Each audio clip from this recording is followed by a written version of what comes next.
सारी कथा दो हुयो ना मैक्सिमम कैनवा डिजाइन के स्कूल प्रोजेक्ट लगा नेलो जहां तहां के को बना दर उनका नवा वीडियो नेल पे नवा वीडियो रे उनका माने हैक्स इन लay केदा जहां इजीली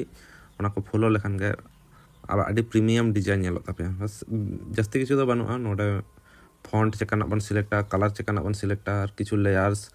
किछु एलिमेंट ओना को कथा ले मेना ओना कटी भागी टिक नेल ताबन पे एनखान गे हुयो ना क्लास होय कना ओना एक्चुअली समारी कना नोडे दो जस्ती कथा दो बान ले कना मोड़े गोटांग पॉइंट एम होय कना मोड़े गोटांग पॉइंट तके जतो क्लियर पहिलो आपे दो कलर सेड़ा होय तपे मैक्सिमम तिनो कलर पे यूज मैक्सिमम पिया ओना खन जस्ती दो बांग मेटांग कलर होयना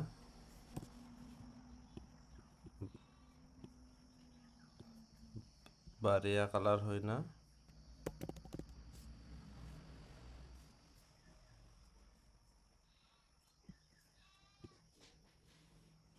पिया कलर होयना नवा खन जस्ती काल के बांग तो बांगे पहिलो रे ले के ना द लेस इज मोर नेता दो नो डिस्ट्रैक्शन मेना आसे पुरो इंटरनेट रे हानिया फोटो हाने हानते चला ना फोटो चला ना पेरेज चाबा कना पुरो इंटरनेट तो आपे तीनो क्लीन पे दोया उनो बेटर नेला नेल पे लेस इज मोर ले के दिन से नवा द पिया कलर बना नवा जखन गे आरो बारिया कलर बन कन्वर्टा आरो बेटर नेला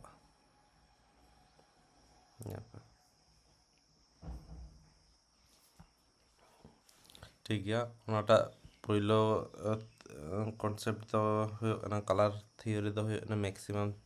3 कलर दो है पे और इनो तायम दो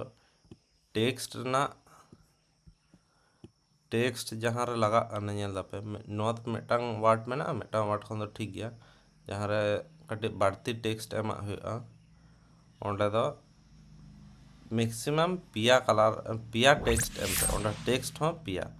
पिया माने पिया वर्ड दो बांग पिया साइज ना टेक्स्ट एम पे मेटांग दो बोल्ड एम हुयो तापे और नो दो बोल्ड किया और मेटांग टेक्स्ट दो एम हुयो तापे लाइट नो दो बोल्ड दो बांग नो दो लाइट कना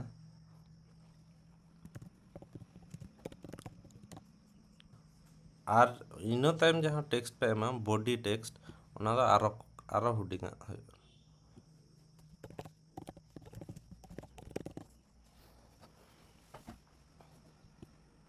नोंका पेया साइज रे टेक्स्ट एम हुआ ओना हो क्लियर तहन मा पेया कलर मैक्सिमम पेया टेक्स्ट पेया साइज ना टेक्स्ट मेटान दो बोल्ड मेटान दो लाइट और बोल्ड और मारांग मेटान दो लाइट और कटी हुडिंग और मेटान दो आरो हुडिंग जहां दो बॉडी टेक्स्ट को लेदा इनो टाइम आदो इमेज रे बन हिजुग ना सापे नोंडा दो नुई दो बांग मेटा इमेज माने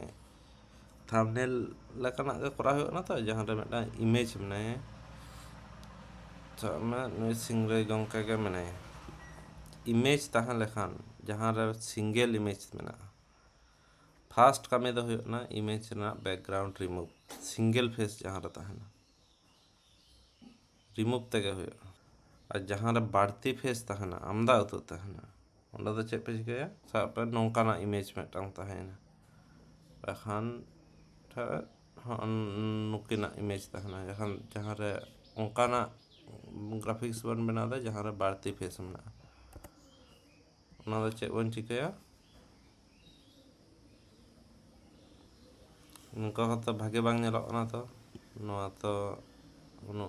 बेस तो बांग नेलो ना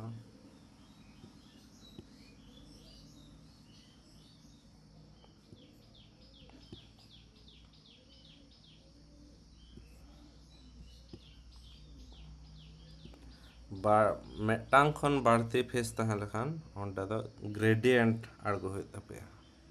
ग्राफिक्स रे ग्रेडियंट सर्च हुयो तपे ग्राफिक्स ते ओकरे ᱧᱟᱢᱟ एलिमेंट रे ग्रेडियंट सर्च हुयो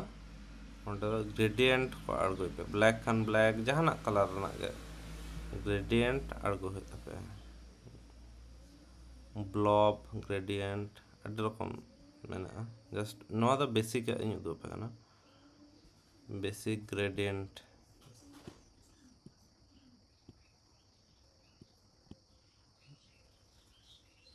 ग्रेडियंट एम लेखान टेक्स्ट दो भागे ñeloᱜना लातार रना बाय ñeloᱜना से लातार रना लगी उनकाना गे ग्रेडियंट बन एम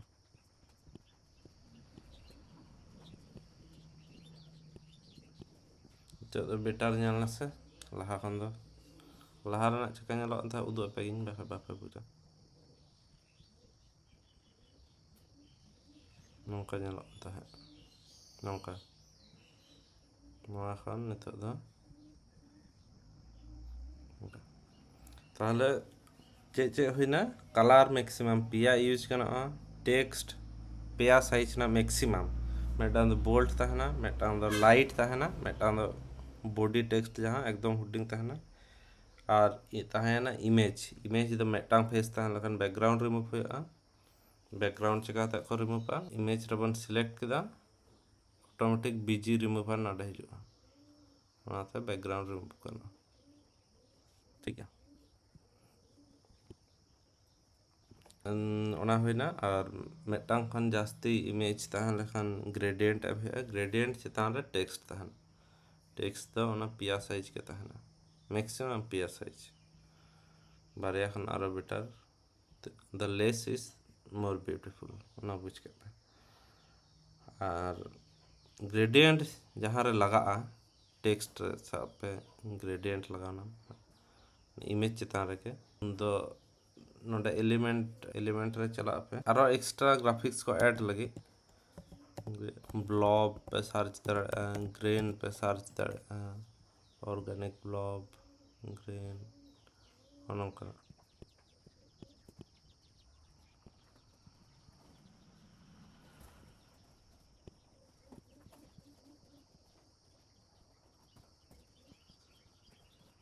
नोका माने एक्स्ट्रा ग्राफिक्स जहाँ पे ऐड ओना दो हुना ब्लॉब ग्रेन ग्रेन दो नोंकाना को लेया उनका अड़ी किछु ñamआ जाना पे उनका ग्राफिक्स को ऐड रना ट्राई दड़ा पे एक्स्ट्रा और जतखन मारांग जिनिस जखन गे नोआ को हुई गदा मिटांग डिजाइन कमप्लीट ना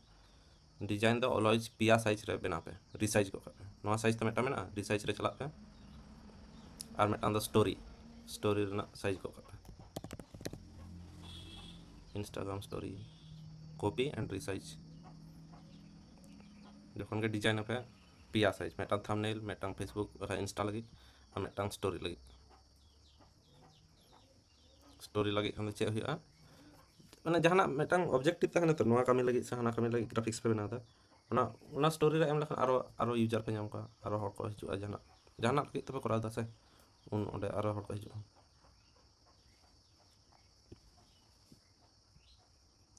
रिसाइज किदा पे जखन इना तम कटे नेल पे ठीक ठाक जगह रे पे इमेज को सेट पे जस्ट ड्रैग एंड ड्रॉप करते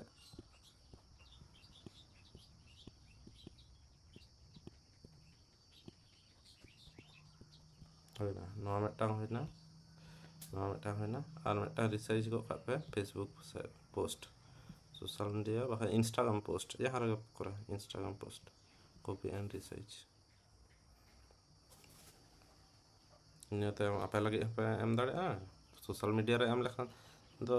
जदि आपे सोशल मीडिया लगे पोस्ट को पे बनाव दा मैं भाते सोशल मीडिया रे हम पे जगह रे पे पोस्ट दाड़ा सेम जिनिस के झतो गे अडी भागे ᱧ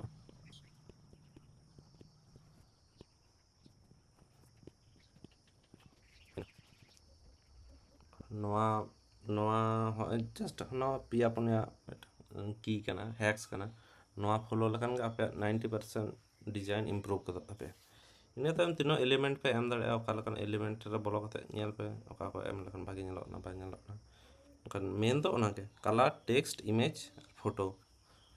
सिंगल इमेज तहन लेखन बैकग्राउंड रिमूव मल्टीपल फेस तहन लेखन मल्टीपल सब्जेक्ट फेस तहन लेखन इमेज रे उन दो नोआ ग्रेडियंट तो एम तक तबे ओना सानते टेक्स्ट नोआ मेन